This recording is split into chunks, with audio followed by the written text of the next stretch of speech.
What is up, everybody? I am Cortland. And I'm Justin. Welcome to Better Off Reds. This is our 6th episode of your weekly Reds talk show. You be sure to check us out on Facebook, YouTube, and Twitter, and all your favorite podcasting apps. We do live shows every Thursday at 8:30 p.m. And after that, our recordings will go up shortly after the same night. And thanks for joining us. Justin. Yeah. How are you? I'm okay. I feel a lot better after last week. I think I had the flu. I think that's what I'm going to call it. It wasn't anything else. And then, the Reds, that cup of optimism we talked about. It's half full. They put some more in there for me. Yeah. So, and also I was beating the snot out of you at MLB The Show the other day. And what did you do? You quit. I didn't. You rage quit. I didn't quit. There was only 2 outs left, I think. Yeah, I know. You quit before we could get all of our stuff, though. All of our XP. Oh, yeah. I didn't mean to do that. I was changing diapers and had to turn it off real quick because I was busy. Oh, we have a comment already. Tiffany says, "I made it tonight, guys." Awesome, Tiffany. Yeah, we noticed the absence was all we had was Drew the last week, just badgering on about stuff, and Elijah with his hot takes about yeah. Yikes. How about you, Cortland? How you been? Not bad.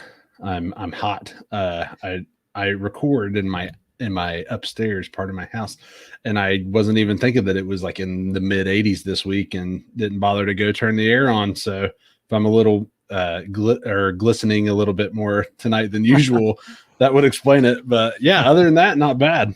Good. So the Reds had quite an eventful road trip since we last talked. They spent 3 games in St. Louis, 3 games in LA. They were going into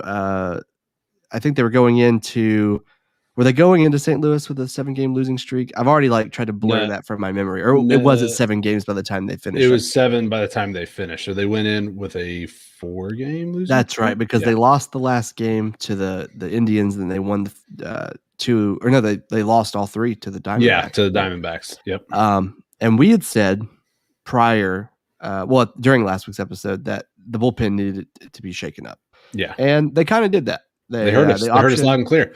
Yeah, they did. Because they call us every now and then, and we're like, I'd probably option Perez, to the alternative trading site. And that's what they did. They took our advice and they optioned him.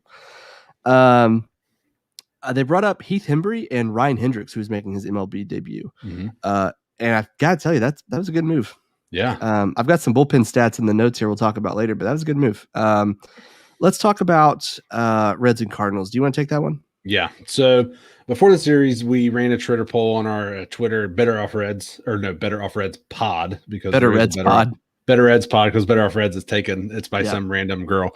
But anyways, so we ran the Twitter poll, and 41% thought that the Reds would sweep the Cardinals. 35% thought they'd win 2, and 1 and 0 both got 11.8%. So a lot of optimism, not just from us, from everybody. Look at that mug. This whole thing. And look at the shirt. I didn't even notice. Yeah, buddy. Shameless self-plug. If you go golfing on Saturday, you'll get your stuff. No. You just said no. Man, I'll get it to you. But anyways, so everybody was optimistic like we were. 41% thought we would sweep. I believe I was one of those 41%ers that clicked that. We did not think that it would turn out the way it did, but the offense was good. So the Reds had 4 runs off of 8 hits and no errors in the first game. The Winker, he's been on an absolute tear. We'll talk about him pretty much throughout the whole night. MVP candidate. Yeah. In game 1, he had 2 hits and an RBI. Castellanos had a home run in St. Louis, which is just fantastic. That's just exactly what you want to see. Blandino got a hit. Senzel got 2. India got 1, a triple, which was a triple, and an RBI. And Stevenson got a hit as well. So the bats were swinging, and they were doing quite well. Sonny Gray went for 3 2/3 innings, allowing 6 hits and 5 earned runs, 3 walks, 6 strikeouts. So not great. Again, it's back to he got a decent amount of strikeouts, and the walks weren't terrible. But to get 5 earned runs off 6 hits, that's a very bad percentage. It also how little he pitched, which I want to say the trainer came out and looked at him, and I don't know if it was a precautionary thing because he came out in LA and dominated. Yeah. So we'll get there at some point. But it was a little, when I first saw that performance, I thought, oh, that's not what you want to see from Sonny Gray, especially against a struggling St. Louis team. Yeah. And like you said, later on, he turned it up. So maybe, I don't know. It would be weird because he didn't do bad when he played against the Indians. So maybe they were just thinking like maybe something's aggravated, and that could have been the reason, because he had a pretty decent little stint there to take off before he got the start again. But anyways, we'll get to that point later. So he didn't do great. Didn't do great game one. Right here. Not bad. I mean, his pitches are – ooh, look at that. I haven't got to see these yet. This is amazing. The clips, yeah. Oh, there's that sweet defensive play by India. India looks so good defensively. He does every now and then make a bonehead move, but I think that's just the rookie trying to make the top 10 on Sports Center. And because he started so hot. So, I mean, it's understandable that he continues to try to do stuff that is crazy, because he was doing stuff that was crazy. But like we said, they bring up Hembree and Hendricks. De Leon and Garrett each pitched with them an inning and allowed no hits or runs. And they only allowed one walk and struck out 6. So, like we said, the bullpen listened to us. They pulled it out, and the Reds took game 1. It was a good game. And, we didn't win. No, we got swept. Oh, sorry. Yeah, I think it was what, 6-5? Sorry. Yes. Sorry. And you call yourself a fan. Shoot. Well, normally when I write the notes, everybody, I put who won. That's my bad. I don't think I put. I think I just thought we all. But now that I remember that they got swept, now I won't forget. But okay, so 6-5, yeah. And I think so it was a good game, or something like that. I can't remember the exact score, and I honestly don't want to relive it. Right, because we thought we were going to come in hot against them, but it's whatever. We have a comment. I don't know if it's a tag in somebody. I think it's probably a tag. Game 2. Yeah. Game 2. Tell us about game 2. So the Reds get shut out, but the pitching looked good. The Reds only got 3 hits, no runs, and commit 2 errors, one by Farmer and Suarez. Farmer's been getting a little bit more playing time. He's kind of been in the organization for a while. I don't know why. I feel like he comes up clutch in a lot of moments. Like if you put him in the game, he might go 1 for 5, but that one might be like an RBI double or something. Yeah. Yeah. But that's I wouldn't trust him to be an everyday player, but I don't mind him coming in every now and then. Right. But he was throughout this road trip, they kind of tried to squeeze him in, I think, more than they normally do. Yeah. And that's okay if he can do stuff, but he wasn't doing too great. But he did commit an error. Then we have Winker, Castellanos, India got hits in game 2. Miley pitched 6 innings. He had 5 hits, 2 runs, 2 walks, and 2 strikeouts. So not great. We were kind of really high on him. And he didn't come out and do too hot. 2 runs, not bad. I mean, had the offense been turned on, that would have been a win. Right. But I don't feel like he did that bad. His strikeouts are always low. Yeah. He went 6 innings, which we need someone to eat up innings because that bullpen is getting it was taking a beating some of these starting pitchers like Jeff Hoffman, which he did. Jeff Hoffman pitched fine, but he just doesn't last very long. So then Romano comes in. He gives up 2 hits, no runs. So that's good. Hembree went another scoreless inning, and the bats just didn't happen. So we lose. We get shut out in game 2. So then we move on to game 3 with hopes that Castillo can kind of turn it around. So he takes the mound, and Justin says that he is hitting the panic button. So I am, but I'm not. I'm not really. So he pitched 5 innings, gave up 6 hits and 4 runs. But the biggest thing I'm worried about, the 4 runs. Honestly, the power that this offense has should be able to beat if your pitcher gives up 4 runs. Right. I'm worried about the low strikeouts. Only 3. His strikeout numbers are just so down this year compared to previous years. Right. I don't know what's happening. And it'd be different. Like it'd be different if he wasn't giving up so many runs. Like he could have low strikeouts, but golly, he just gives up. I mean, I don't know what his average is now. If he gave up 4 in that one, then gosh, he's had at least 4 in 3 games and 6. Well, the error wouldn't have counted. So you're talking about his ERA? Yeah. I'll pull it up real quick. It's not good. He's reminding me of a little bit of Edison Volquez, how Volquez would come out and like just blow up the first inning and then just be lights out, just cruise through like the next 4 or 5. He has a 6.29 ERA, which is bad. Yeah. And he only pitched 5 innings in this game. So 5 innings, 6 hits, 4 earned runs, and 3 strikeouts. He had 1 walk and he allowed 2 homers. So I just think we've seen it too all season. I've been hitting the panic button much earlier. His pitches aren't doing what they do, and I don't know why. His breaking balls aren't breaking like they should, and his fastballs, I don't know if his placement's just off, but it just seems he's putting them right where they can be absolutely crushed. So he's doing not good. Poorly. Yeah. Let me see. I'm trying to see if I can find some numbers I'm looking for, but I can't find them. I know that his BABIP is up high. It's his career high BABIP so far. 351 batting average for balls in play, which it was 329 in 2020, but he pitched pretty well in 2020. Right. Of course, shorter season. So yeah. So anyways, Castillo doesn't do great. Fulmer comes in, he goes 2 innings. He has no runs on a hit and 2 strikeouts. So not bad. Again, the bullpen, they did really good in this series. Doolittle comes in, he pitches 1 inning, gave up 1 run on 2 hits. So that's not great. But again, when the starting pitcher is not doing much and your other guys come out and get just almost just as many strikeouts, what more can you ask from the bullpen? So Winker homers. He finished with 2 hits in this game. Castellanos has 2 hits as well. And Naquin had a hit and an RBI. So the Cardinals threw a fastball at Jonathan India's head. And we don't think this was intentional. There was probably people that did after everything that happened at the homestand at the beginning of the season. But we still think they're trash. They're hitting our star rookie in the head with a baseball. So nobody's going to be happy about that. And then there was 3 back-to-back. I don't know if anybody saw this. 3 back-to-back pitches at Phillies players this week also. Bryce Harper took a 97-mile-an-hour fastball to the face, like directly to the nose and cheek. Hit the ground hard. Scary absolutely. Scene. I mean, it's probably the worst hit by pitch I've ever seen. And we also had they hit Didi Gregorius, in the back. The Phillies, yeah, it was like back-to-back. It was rough. I don't know what in the world was going on. Now, I will say, when Gregorius got hit in that game, the pitcher was you could tell that he was upset. Like he just knew that the pitch wasn't what he wanted it to be. But right after drilling a dude in the face, I mean, I got a question for you though. What? Who got ejected? Joe Girardi. Girardi, yeah, the manager for the Phillies. Yeah. No one from the Cardinals. Nope.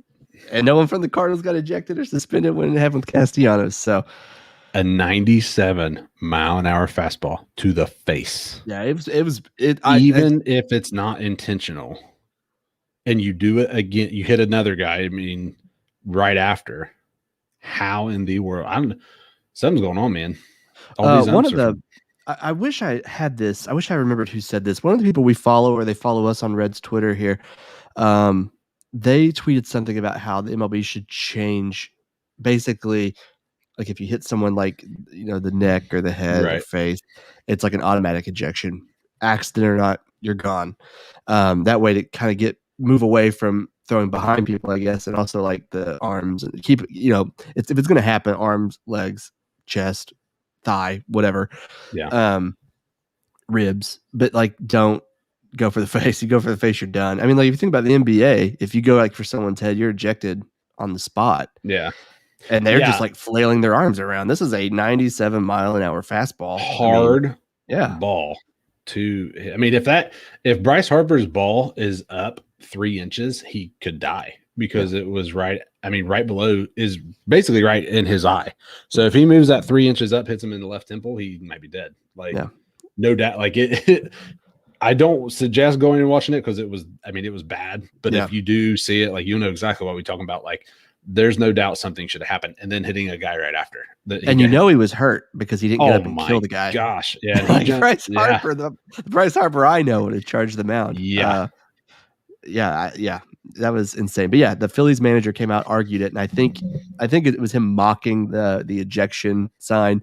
that actually got him tossed, but or maybe I don't know what he did. I know he did this and then he was tossed, but just crazy that the Cardinals, the MLB just refuses to hold the Cardinals accountable. And it's the other thing too of like the Reds was the story of the beginning of the season across all of MLB because of what happened.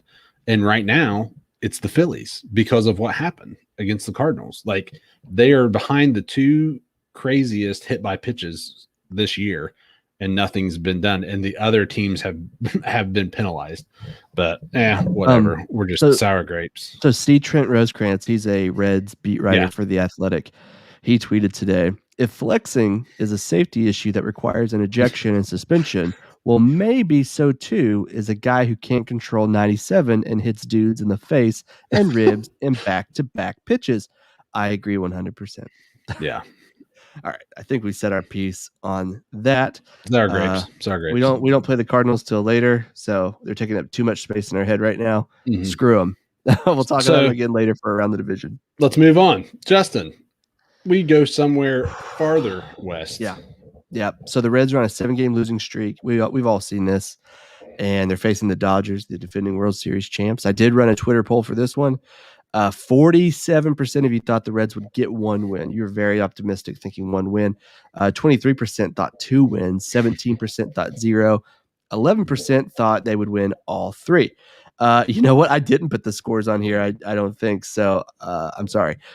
For game 1, Tyler Mahle, future NL Cy Young winner, goes 5 innings, 1 run on 5 hits, 2 walks, and 5 Ks. Sims comes in relief to pitch 1 2/3 innings, giving up a run and a walk, but he has 4 strikeouts. His K9 is great. Then Amir Garrett comes in, and he pitched well in that last game that we mentioned against the Cardinals, but he blows it up. He blows the save, gives up a game-tying home run to Corey Seager. He, I guess, was being ridiculed on Twitter. He deleted his Twitter. I don't know if he brought it back or not, but I am a big Amir Garrett fan. I know that we have some people that are not, and I can be a fan of Amir Garrett, and I can be frustrated with Amir Garrett, but I'm not going to bully Amir Garrett. Right. I want him to be successful, because if he's successful, then the Reds are successful, and then we're happy fans. Yeah. Hitting in this game was great. Winker went 2 for 5 with a game-winning 2-run home run in extra innings. Fun fact, I was asleep at that point. Castellanos had 2 hits and an RBI. Stevenson also had 2 hits. Stevenson, man, he's fun to watch. I love Tucker Barnhart, but Stevenson's fun. I mean, I don't remember what I said. Like, I didn't make a bold prediction about him or anything, but I'm really happy he's getting the time he is. And I think Barnhart's he's cooled off from what he was doing. So it's good to see. I mean, we still have the Golden Glove defense of Barnhart, and we have the rookie catcher stepping it up in the bat, because we don't expect him to make insanely defensive plays yet. So it's good to have these 2 guys on the same team, because they can really balance each other out. The score to this game, by the way, was 5-3 Cincinnati. So that's right. Thank you. Yeah. TJ Antone, your boy TJ, came in. Yes. He pitched 3 innings, no hits, no runs, 2 walks, 3 strikeouts. He's good. I love TJ Antone. Like a .66 ERA, I think, across 20 innings pitched. He is lighting it up. Yeah, he's a fun guy to have on the team. Yeah. The Reds' losing streak is over at this point. They went in and beat the mighty Dodgers. In game 2, Jeff Hoffman comes in, only pitches 4 innings, 3 runs on 1 hit, 5 walks, and 3 Ks. Not his best performance. He's been a surprise this year. He's been pretty decent. This is one of his weaker games for sure, giving up the 5 walks and only pitching 4 innings, 3 runs. It just wasn't a great game. However, everyone else kind of came in and did their part. De Leon did give up 2 runs on 3 hits, 2 strikeouts with a walk. Hendricks, Fulmer, Hembree, and Doolittle each pitched hitless baseball from there on out. 4 pitches, no hits.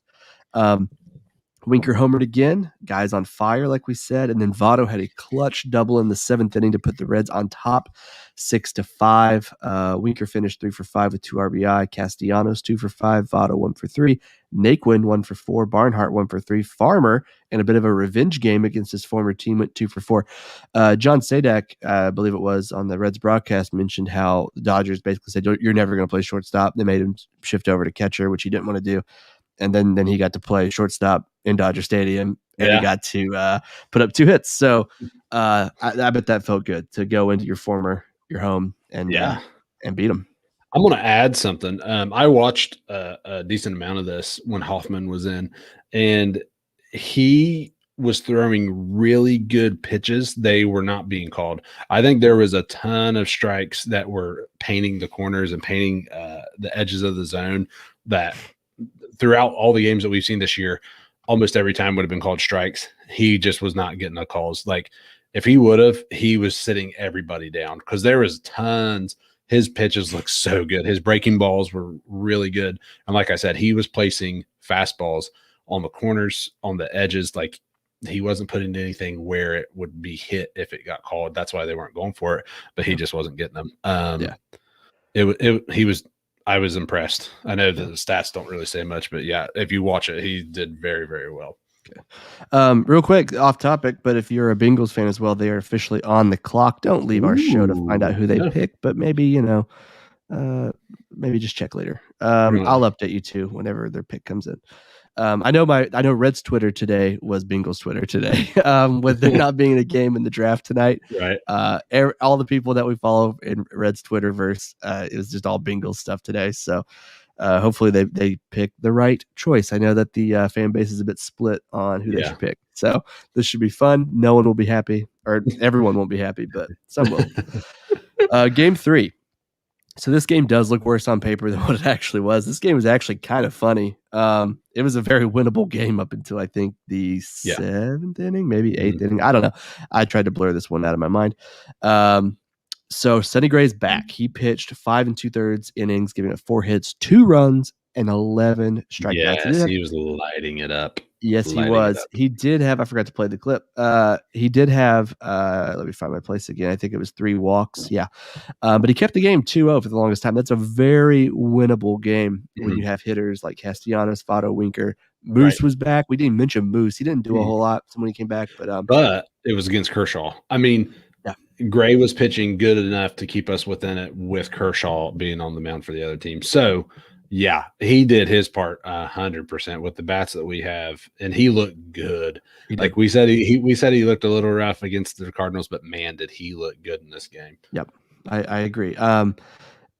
So then Hendricks and Amir both came in. Amir Garrett came back in, pitched hitless and scoreless baseball. I think Amir Garrett just might not. I know he wants to be the closer. I know he wants it really bad, but I mean, he just pitches so well when he's not closing.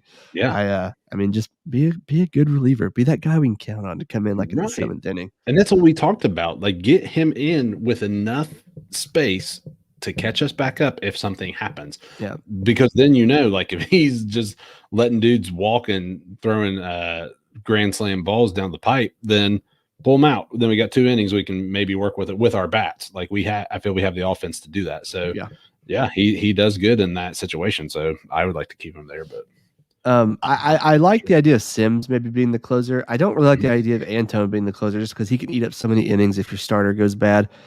But Sims has been good in that role. In the few times he's had it, he's very clutch as well. But then after Hendricks and Amir pitched scoreless and hitless baseball, Big Sal Romano comes in, and I'm telling you, I feel bad for Sal Romano. I bet. I mean, you're in. I just feel bad for him. He pitched two-thirds of an inning, gave up 4 hits, 4 walks, and 6 runs. I thought the Bengals pick came in, but it didn't. 6 runs. So at this point, it's now 8-0, and that gap is a lot harder to overcome. But then they brought in a pitcher who has only pitched one other time for the Reds, and he's done really well. He's a very good pitcher for the Reds. He has like an ERA of like 0.06 or something. He'll probably win the Cy Young. I don't know, but his name is Alex Blandino. You might know him as our infield utility man, the ultimate gadget player. He really is. He can do it all. He's Swiss Army Man. That should be his nickname. He came in and retired the side. Did you see where Anthony Rizzo struck out Freddie Freeman yesterday? I guess the Braves were just demolishing the Cubs, and they just let Rizzo pitch, and he struck out. Freddie Freeman was 4 for 4 going into that, and Rizzo struck him out. That's hilarious to me. So this game is when the Reds had 7 hits. They just couldn't do anything. They left 15 men on base throughout this game. Jesse Winker's hitting streak came to an end at 12. It was the longest current hitting streak in the majors, but it's no more. During his streak, Winker was hitting 389 with 5 home runs and 12 RBI, 4 walks, and he's just been unreal. If he just keeps hitting. It is early. I do think he'll be, if he keeps it up, in the NL MVP conversation. And today, MLB, they released an early MVP ranking, and he wasn't in the top 5. But him and Castellanos were both in the honorable mentions. So, and I think he's top. He's either top or top 2 in ERA, OPS, or not ERA. Sorry, I was like, "What are you talking about?" His on base percentage, his slugging, his what else? The 2 other categories. He is tied for first or second. So he is up there with all of the good ones at the moment. He is one of the good ones. Yeah. So it looks like he is second in OPS behind Ronald Acuna Jr. Ever heard of him? Let's see. He might be first in average. He's first in average, 377. Dang, that's ridiculous. I told you. I'm smart. 7th in on base percentage. What's he slugging? He's slugging also 701. It's I love that this is one of the guys that we have brought up. He's been here from the beginning and he's worked his way to where he is. They also said the 389 over the 12-game streak it's the most in Reds history since Sean Casey did it in 2004. And I think Casey's ERA was 4.17 during that stretch. That's up there. So, I mean, 389's up there, 417's way up there. So that'd be tough to grab. But yeah, to be right up there with that guy, he's in good company. So I hope he can keep it up. Me too. So that's where they stand. The bullpen did lower their ERA. They lowered it to 4.57 and allowed 11 runs on the road trip. This is down from an 8.31 ERA on the previous homestand where they gave up 26 runs. That's nuts. That is insane. Huge improvement. So that's good. That's very good. Yeah. Cortland, a lot of stuff's happening in the division. We're flying through this episode, aren't we? Well, okay. Then let me add a little something to this whole ERA bullpen thing. Add a little flair to it. We are still, I believe, the top in the NL Central in run differential. We just don't have the games. So it's good that they have turned it back on to keep our run differential there, especially when we go scoreless in 2 of the 6 games that we played on the road trip. We're second. Are we second? Who's first? Milwaukee. First. But hey, to be where we're at and be second, that can help if we can start winning some more games. Yeah. But let's get into it. Let's see where we're standing. So the Reds are not last. They're 4th. Yep. Better than what it was last week. Right. Yes, much better. So the Brewers are on top, like we said. They have a 14-10 record. They do start a 4-game series against the Dodgers tonight. Let me see what that score is real quick. I've got it pulled up here. Yeah. It's got to reload now. Go Dodgers. Let's see here. It's tied at 0 in the 4th inning. Okay. I think Bauer's pitching tonight. Yeah. Oh, sweet. Did you see Bauer's cleats? Yeah, those were sweet. God, flexing on them. So awesome. Those were flexing sweet. On him. I love it. He leaves and he's at the potential. I mean, there was 3 teams that were tied 15-9. The Dodgers being one of them. So the best team in the league, basically. And he's still repping the Cincinnati Reds at his team while they're playing the Cincinnati Reds. Right. That's right. It's just awesome. Okay. Actually, hang on. Breaking news. We have a score update. Just now, Travis Shaw for the Brewers just homered. 2-run home run. So the Brewers are up 2-0. That's sad for us because it means the Brewers are winning. And it's sad for Trevor Bauer, who we still kind of love, right? Yep. All right. So now they're up. But anyways, so go Dodgers still. The Brewers won their series against the Cubs and they lost their series to the Marlins. Pittsburgh is tied for second. There's nothing more we can say other than just what in the world. So that'll just be. They're not tied for second anymore. What? St. Louis won their game, so Pittsburgh's now third. I'd rather have Pittsburgh because I mean, I hate them both, but I would. This is the one exception I have for rooting for Pittsburgh because literally I have no idea how they are doing as good as they are, and they were second. They didn't get above the Brewers, but they were holding on to second pretty good. So all right, so they're third now. They won their series against the Twins 2-1, and they split 2-game series with the Royals. They're up against the Cardinals starting tomorrow. So that will change. One of those teams will probably take a pretty commanding lead depending on what happens. So the Cardinals, they are now, like we said, second in the league. They are 13-12, and we all know how the Red Series went. They lost 2 out of 3, but they also lost. Wait, what? Or excuse me. That must be a typo. Oh, I must just wanted them to win so bad that I just can't accept it. You merged the 2 series together. I see what you did there. That's fine. So I wrote that sentence weird too, I guess. They swept the Reds. Breaking news. What? The Bengals have selected Jamar Chase. Oh, no. Yeah.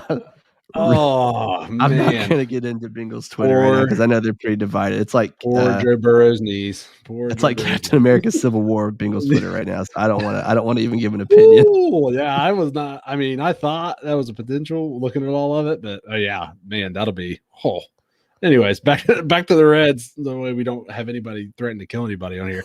All right, so they swept the Reds. The Cardinals swept the Reds, and then they lose 2 out of 3 to the Phillies after drilling some people in the face.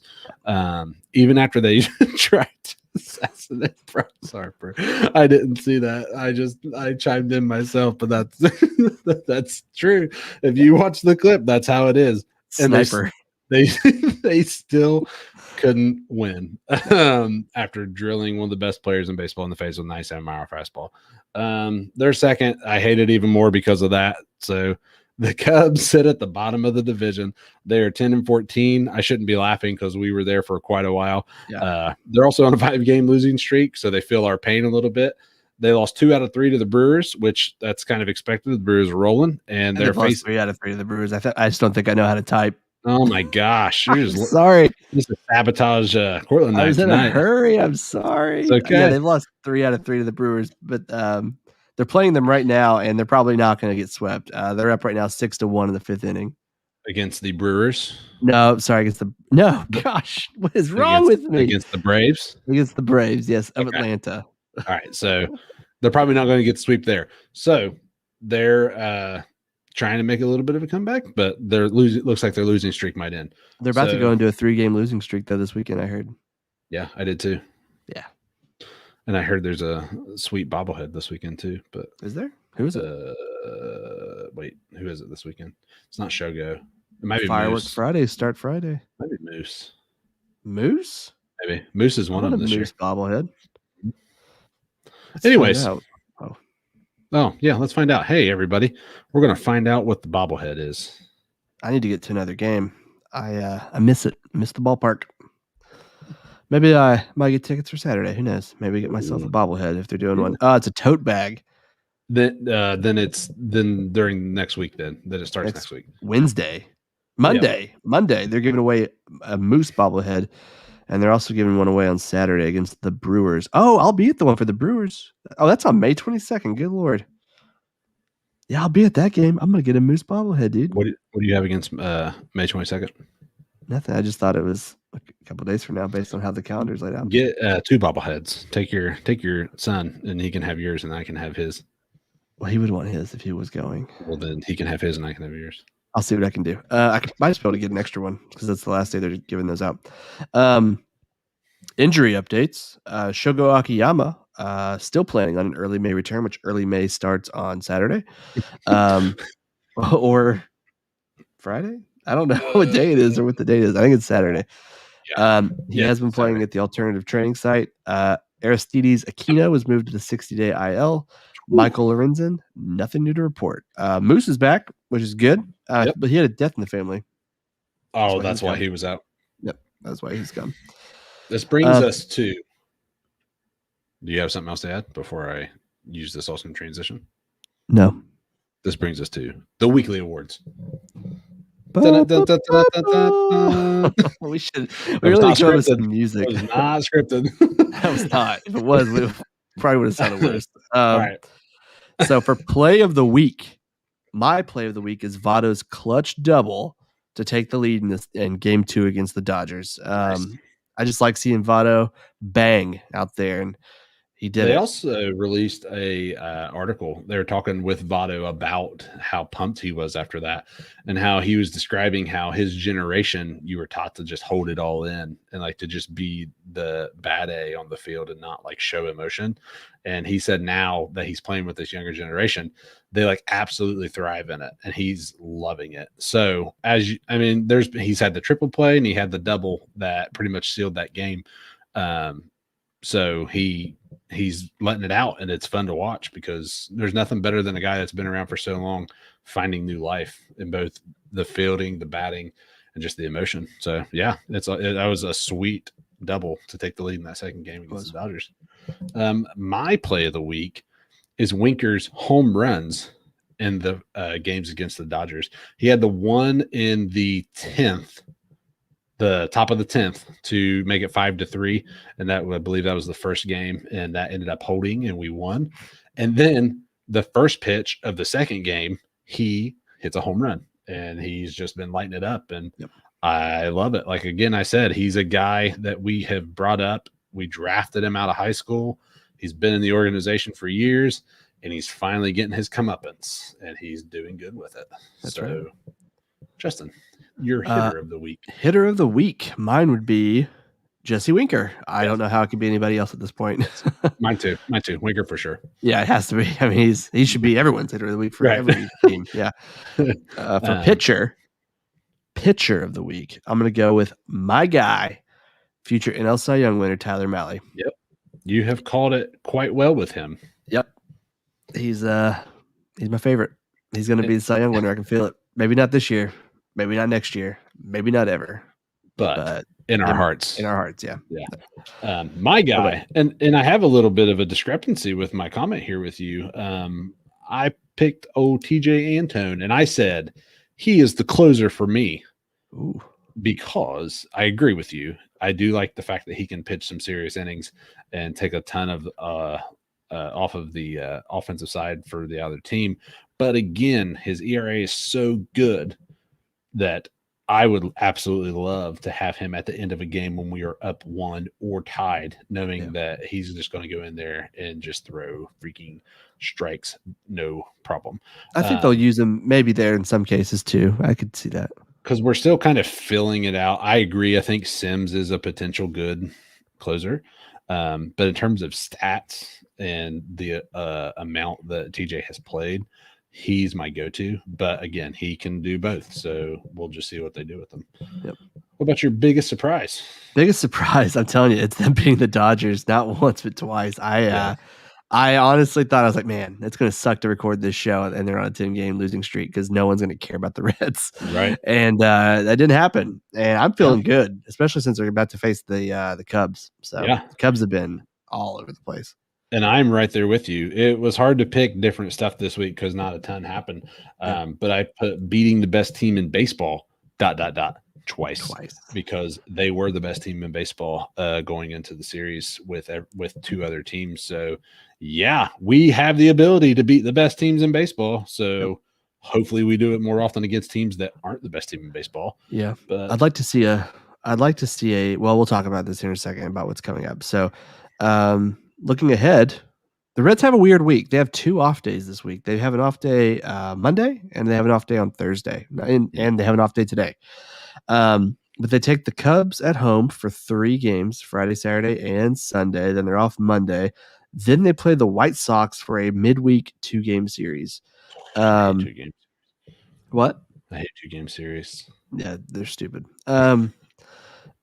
So the Cubs, they've been bad, and we need them to stay bad. We need our rotation bullpen hitting to all be clicking at the same time. I feel like on days when the rotation, like that game where they lost against the Cardinals 2-0, pitching was locked in. Right. The hitting wasn't there. We need it all to kind of gel at the same time. And if like one thing on the pitching side is not going to gel, we need the hitting to be like the 14-0 that we saw against the Pirates, or 14-1, whatever it ended up being. We need that to happen a little more often. But I think that the Reds are going to take 2 out of 3 from the Cubs. I'd like to see all 3. And then I think they're going to split the series with the White Sox. White Sox are really good, so they could lose them both, but I think they could take 1, if maybe 2, but I think 1. I'm going to be very optimistic. I knew it. Yeah, that's just me. That's just who I am. Yeah. I think everybody knows that by now. Yeah. I'm saying 3 against the Cubs. I think they come in beating the Dodgers and winning the series, and they for sure should sweep the Cubs if they can beat the Dodgers in a series. So they're going to sweep the Cubs. Again, I agree with you. I think the White Sox are better, but I want them to take both. And I want them to get 5 wins and throw us back in the potential first place, depending on how the rest of the teams do. I just think it's a perfect storm coming off of what happened. And losing to the Cardinals sucks because that just hurts both ways in terms of standings and the Cardinals. But I think they can get it here. I think they can get a 5-game win streak rolling, and then they're ready to go, man. So ready to go. Speaking of ready to go, I'm ready to go. I'm ready to go too. Yeah, I think we've been talking long enough. What do you think? I think so. That is the end of our show for tonight. Unless you have anything you want to add. No. Like I say every week, thanks everybody, because stuff continues to grow. We still continue to get views and listens, and we're just very appreciative. Thank you to everybody who's commented tonight. We just love it. And yeah, this week was a little bit willy-nilly.